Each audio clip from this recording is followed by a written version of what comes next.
If you live in a nation state, and we all do, you necessarily live in within a border of forgetting.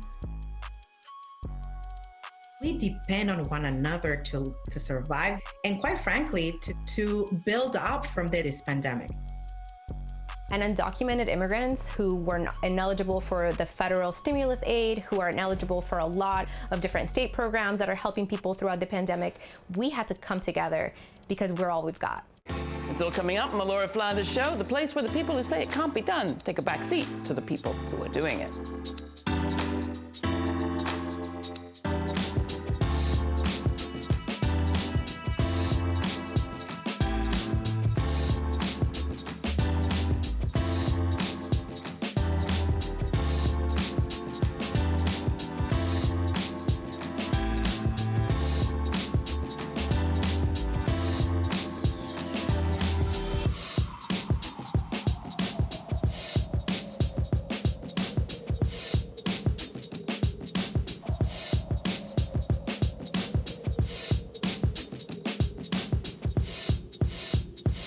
Recent years have seen a doubling down on the immigrants-as-problem narrative. Migrants have been accused of bringing everything from gang violence and crime to disease to the U.S., and of course of stealing U.S. jobs. Reformers often play into their own problem narrative, emphasizing the tragic circumstances that drive people to leave their home countries while leaving out the role the U.S. played in those stories. This time, Latinx Americans whose work flies in the face of those narratives are our subject. I'll speak with MacArthur Genius Award winner Christina Jiménez, co-founder of United We Dream. She'll talk about how a different generation is experiencing both the good and the bad of immigration activism. Then we visit an organization in one of the most diverse neighborhoods in the U.S., where immigrants are empowering other immigrants to fight for safe working conditions and a whole lot more. But first, a deep dive with award-winning reporter Roberto Lovato. In his new memoir, Unforgetting, Lovato writes about the Washington government's cruel proxy wars in Central America and the role men like Bill Barr have played in both the vilification of Central American gangs and the militarization of policing. Lovato also comes out for the first time about what drove him to join El Salvador's guerrilla army, and he draws some lessons for all aspiring changemakers. I didn't grow up with anything that told me who my family was or what they were about. And in my house, I knew who my mother's family were because there were pictures everywhere. But in the living room, we had zero pictures of my father's family, except my abuelita, my grandmother, Mama Te. So, you have this immigrant family with all these secrets. I wanted to discover the things that my family had hidden. I wanted to understand what El Salvador has been trying to hide for decades about itself, about its government, about its military. And I also wanted to discover what the United States' secrets are, because we don't know, most of us, the role that the United States played because they supported the longest standing military dictatorship in Latin American history. Many people perhaps remember that during the Iraq War, there was the emergence of something that was called the torture memo or the torture manual that illustrated how to conduct waterboarding. And I was reminded reading your book that too had its roots in the Central American wars. Nefarious, but also a lot of noble things have their roots in El Salvador and Central America. On the nefarious side, you have the torture manuals that came out of Guatemala, El Salvador, and then influenced policing and military in Honduras. You have, support for military dictatorships, training death squad operatives out of the School of the Americas. There's still an organization called School of the Americas Watch, because the School of the Americas became the Western Hemisphere Institute for Security. The U.S. has a whole history of exporting its models of counterinsurgency through policing, through the militaries, and mass producing trauma. Speaking of what part of the theory of counterinsurgency is, that you want to instill terror in the population so that people don't get involved. So you just don't kill people, but you kill them in the most horrific visual ways so that it discourages people to, rise up. It failed in El Salvador because one of every three of us was organized against the state during the war, according to a study by the Universidad Centroamericana. And so that's kind of the noble side and the good side of El Salvador's story, and its influence on the U.S. as well, where you have this hyper-politicized, extremely capable people's movement that the CIA said was among the most effective in the 20th century in Latin America, exporting its model to the United States through the refugees. And this informed like immigrant rights, the topic we're here to kind of talk about it. A lot of immigrant rights activists were not just activists, they were cadre and revolutionary organizations who were highly prepared to organize churches, universities, and other sectors of US society that they had mapped out and acted upon. I myself was exposed to them and I was like, wow. And I decided to join. Do you remember what the aspirations were that you had at that moment? What was your idea of what you were fighting for? Saw things in the countryside of El Salvador that I would wish upon no human being to see. Yeah. Things I don't need to go into detail. Let's just say you're talking about children being massacred and killed in the worst possible ways. Like I discovered that my government of the United States, my tax dollars were paying for the bayonets that destroyed children, for the bombs, the death squads that eventually ended up pursuing me, by the way. Being exposed to this, I got really, quite frankly, angry. And I decided I wanted to do something more than just do humanitarian service work. I wanted to help dismantle. And so I had some friends introduce me to urban commando units in the country, and they then trained me and had me working on logistics with them to secure the materiel that would help sabotage military installations, electric, installations, and other strategic locations of a strategic nature. You titled the book Unforgetting, and that's a specific choice. It's different from remembering. Can you distinguish for us what the difference is? Unforgetting is what we call in America Latina, memoria histórica, historical memory, which is the use of memory in the pursuit of justice. Popular phrase in my view, at least in Salvadoran literature, poetry, is todos nacimos medio muertos en 1932. We were all born half dead in 1932. I heard that as a kid, but I didn't really understand what it meant. And as an adult, I came to realize how powerful Roque Dalton, the poet, guerrilla fighter who came up with that, was in sharing that with us.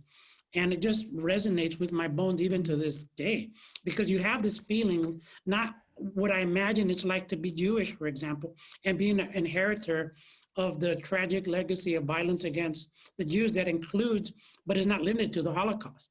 In the same way, Salvadorans, even before La Matanza, have a whole history of extreme violence in one of the most consistently violent countries on earth. And so to kind of get at that untold history was an act of mental, spiritual health, but also a political act that starts to look at the secrets of not just El Salvador and its death squads and military, but of the US government, the US policing, the US justice system that enabled the extreme violence in the modern history of El Salvador. If this unforgetting is an act of healing for you, what do the rest of us need to do? I don't even blink when I tell you that unforgetting is a necessary thing, not just for Salvadorans, but for people in the United States and people all over the world. If you live in a nation state, and we all do, you necessarily live in a border, within a border of forgetting, because that's what borders are. They're the ways to forget the interconnectedness. They're the ways of forgetting the crimes of nations. So to deal with these intersecting crises, and it is possible with humanity's brilliance to do something about it, we're going to need something beyond liberal and progressive ideology and practice. I think the Obama presidency is a monument to the failure of liberal ideals. And to those who remember that when Barack Obama came into office with Joe Biden, his word was that he would let bygones be bygones. We would move on. What's your message to those people? My message to them is, sorry, dude, we've documented the history. We've told it as beautifully as possible, and we are legion. There's a ferocious generation of young Central Americans and Salvadorans and others who are committed not to unforgetting, the act of excavating the heart lost in the darkness of lies, myths, half-truths, and politicians who want us to simply push the genocidal crimes against humanity of the United States, its elected officials, its military, under the rug of forgotten history.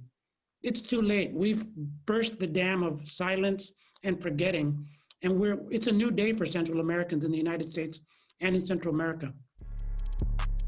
If it's a new day for immigrants in the U.S. from any part of the world, it's because they are turning histories of trauma and resistance into fuel for making change. They unforget, then dream. They dream, then build. Christina Jiménez is co-founder and former executive director of United We Dream.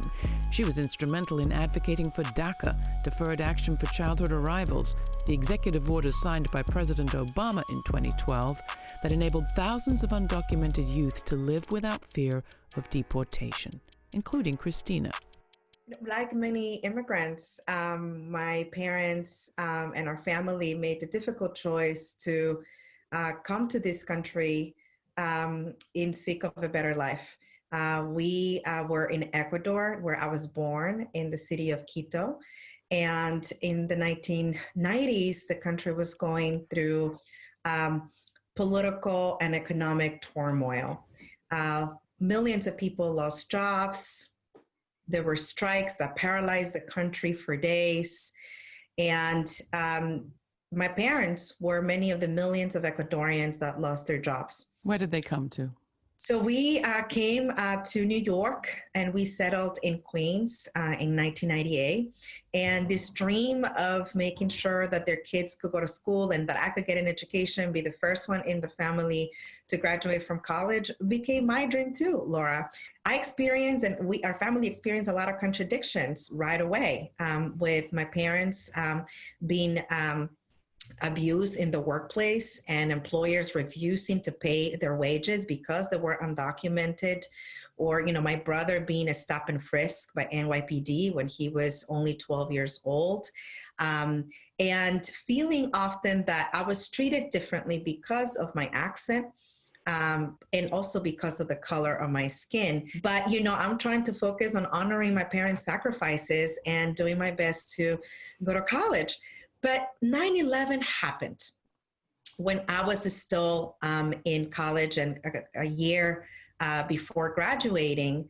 And 9/11 really deepened my sense of consciousness about what it meant to be a person of color and an immigrant in this country. For those of us who were here in New York, not only it was painful to see all the lives that were taken, and a very traumatic event, but also how the government treated immigrants after, including, in New York, NYPD, the police was deployed all over the city. They were given the right to question anyone that may look suspicious, which, that really meant people of color and Muslim immigrants. And also, this is the moment within our communities, and at least what I remember as a teenager at that time, I start hearing more deportations happening in the community.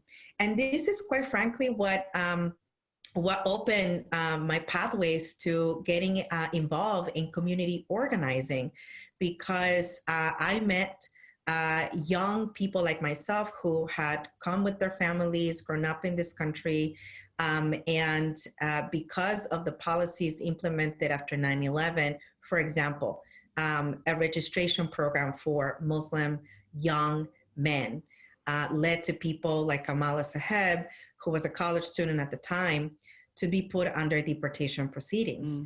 And it was stories like the one of Kamal and Marie Gonzalez from Kansas, and also Walter Barrientos, who was a friend, a college friend at the time, and now we're life partners.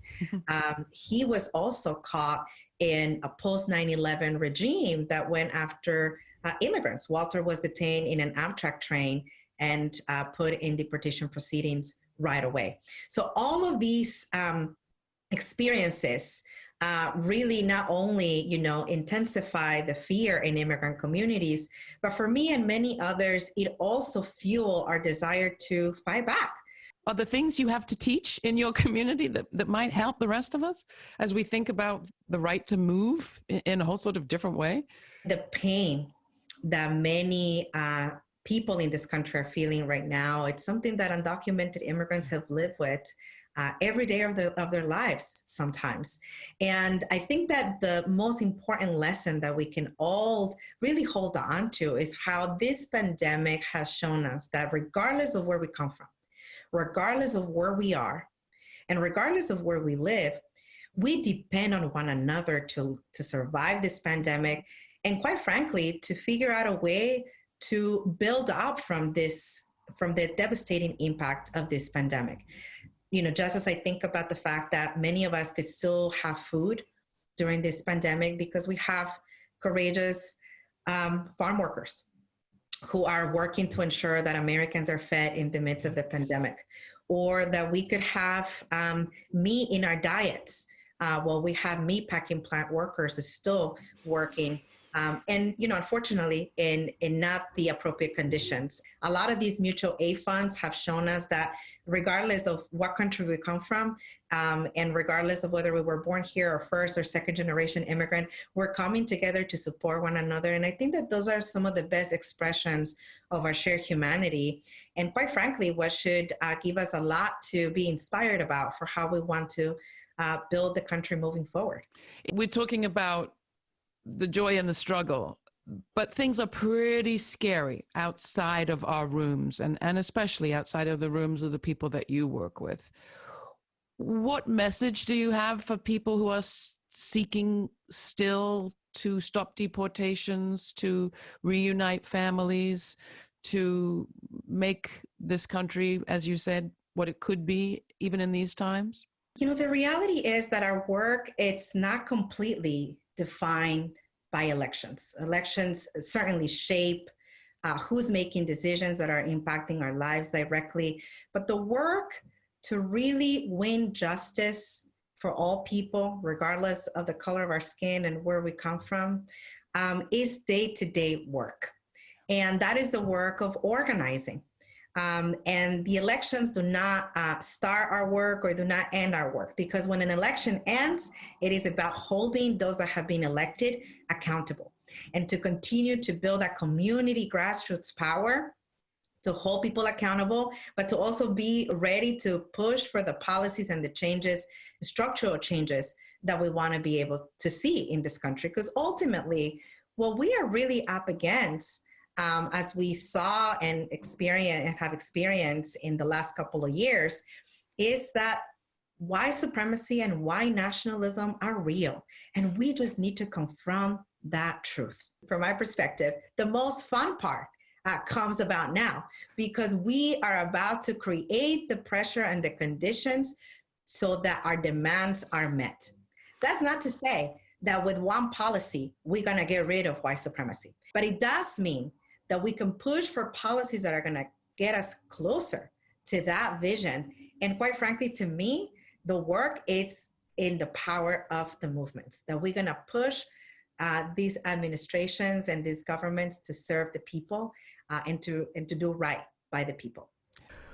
What does that work look like on the ground, and how do organizers meet the immediate needs of immigrant communities in crisis, even as they push for long-term policy change? We visit New Immigrant Community Empowerment in Jackson Heights, Queens, for an example. Jackson Heights is one of the most diverse communities in New York City and one of the most diverse communities in the country. It is a place where immigrants come to make a living. It is a place where every block is a different country, a different part of the world, where everywhere you go, you'll hear a different language, different smells of food from around the world. It's a beautiful place.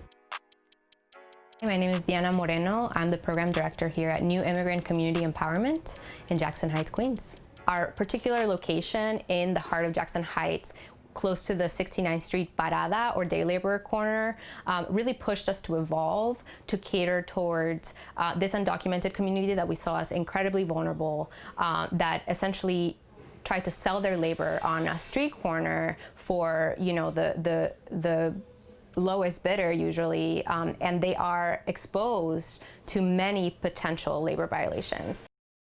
NICE supports workers in sort of a hybrid model of both being a service organization and really a space for community organizing. So not only are we there to help educate workers around OSHA, right, the safe and healthy classes that they need in order to even try to get a job in construction, giving them opportunities to improve their English, understand how Google Maps works so they can get around the city. Those sort of like very, very foundational information that you need as a new immigrant in the city of New York, but also that higher level 40-hour classes that lead to a certification, right? Those are the types of services that we provide, referrals, and also asesorías, which means advice whenever they are victims of wage theft, discrimination based on gender, discrimination based on age or immigration status, which is actually a protected classification here in New York City. We help guide workers to how do I deal with this violation of my own rights. But first, we have to educate them on what those rights are and let them know that, no, just because you are here undocumented, that does not mean that someone gets to take advantage of you. Mi llegada a NICE es un boom, definitivamente. Cuando yo entré a trabajar y ayudar en la construcción, conocí grupo de personas que no trabajaban con seguridad, que no te daban tampoco overtime, que no te pagaban tampoco lo que era. Entonces simplemente era el trabajo como que te explotan. Sufrí explotación laboral y también discriminación por ser mujer. Entonces siempre fue ese uno de los aspectos más difíciles porque tuve que desempeñarme y trabajar más para poder llegar a lograr ser algo y estar en otro estatus en el trabajo. Poder entrar a una compañía donde tengas seguros, donde tengas un salario digno, donde tengas respeto, donde tengas consideración. Pero para llegar a ese proceso tuve que pasar por muchas situaciones muy difíciles, muy precarias, y eso a la vez me hizo más fuerte. Y entonces vi la necesidad de ayudar a otras personas, otras mujeres, y el único canal que yo encontraba para poder hacerlo era por medio de NICE. Entonces dije, voy a ayudar, voy a hablar con más mujeres que estaban empeñadas y que estaban necesitadas de trabajo, y que sí se podía hacer también en la construcción algo diferente que era solo la limpieza. Entonces empezamos a tener charlas, empezamos con Maritza y con otras de las muchachas que trabajaban antes en NICE, pues a hablar y a fomentar esta educación y este principio esencial para las mujeres sobre el sí podemos, sobre el tenemos fuerzas, podemos hacerlo y lo vas logrando. Entonces intenté ser ese ejemplo para ellas, porque solamente hablar y decirlos tú puedes o ve o hazlo es una cosa, pero cuando tú llegas y dices yo logré esto con este esfuerzo y con este trabajo, es diferente porque hablas con tu ejemplo. We actually do work side by side with construction unions because we know that in the end, we are all workers, and in the end, it really is the standard of the lowest paid worker that is the floor over which all other workers are treated and are paid. So we are grateful that we actually have evolved our relationship with labor unions. Our Centro de Trabajadores, our worker center, is the heart of our organization. However, right now, during the pandemic, it's really become our Centro de Acopio, a center of food distribution and mutual aid. Ahora mismo, el Centro de Trabajadores de NICE, que era anteriormente, antes del COVID, pues lo hemos convertido como en una bodega para la distribución de alimentos, debido a que la comunidad necesita mucho del apoyo de NICE. Y vemos que cada día viene muchísima gente de diferentes partes del mundo por la ayuda de comida. Venimos temprano para hacer las bolsas, las cajas, para compartir la comida con el pueblo, porque todos somos seres humanos. After the COVID-19 pandemic, mutual aid organizations popped up to help one another survive these really difficult times. And undocumented immigrants who were ineligible for the federal stimulus aid, who are ineligible for a lot of different state programs that are helping people throughout the pandemic, we had to come together because we're all we've got. Continuamos los días viernes, impartimos algunas clases como aprendizaje de pintura, de interiores, y también estamos enseñando plomería, lo que es plomería, por lo menos la introducción a la plomería, y también estamos con la introducción a lo que es el framing.